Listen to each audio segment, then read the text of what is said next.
ಮಾತುಕತೆ ಮಮತಾ ಜೊತೆ. ನಮಸ್ಕಾರ. ಗುರಿ ಸೇರೋ ಹಾದಿ.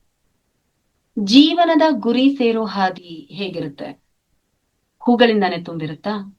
ಹೂಗಳಿದೆ ಅಂದ್ರೆ ಅಲ್ಲಿ ಮುಳ್ಗಳು ಕೂಡ ಇರುತ್ತೆ, ಹೌದಲ್ವಾ? ಈ ಹಾದಿಯ ಉದ್ದ ಎಷ್ಟು, ಎಷ್ಟು ದೂರ ಇದೆ, ಎಷ್ಟು ಸಮಯ ತಗೊಳುತ್ತೆ ಯಾರಿಗೂ ಗೊತ್ತಿರಲ್ಲ. ಆದ್ರೆ ಎಲ್ರಿಗೂ ಗೊತ್ತಿರೋದು ಜೀವನದ ಗುರಿಯನ್ನ ತಲುಪಬೇಕು ಅಷ್ಟೇ.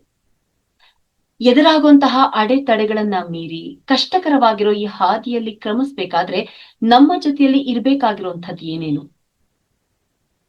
ಎಲ್ಲ ಬಗೆಯ ಆಸೆ ಆಕಾಂಕ್ಷೆಗಳನ್ನ ಸೋಲಿಸಬಲ್ಲಂತಹ ಗಟ್ಟಿತನ.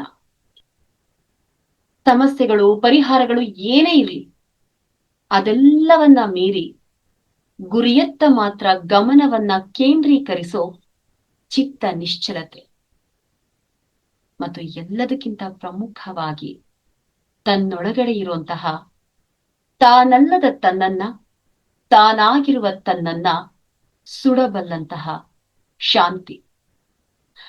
ಇದೆಲ್ಲ ಕೂಡ ನಮ್ಮಲ್ಲಿದ್ದಾಗ, ಸಂಯಮದಿಂದ ನಾವು ಹಾದಿಯನ್ನ ಕ್ರಮಿಸಿದಾಗ ಜೀವನದ ಗುರಿಯನ್ನ ತಲುಪ್ತೀವಿ, ಹೌದಲ್ವಾ?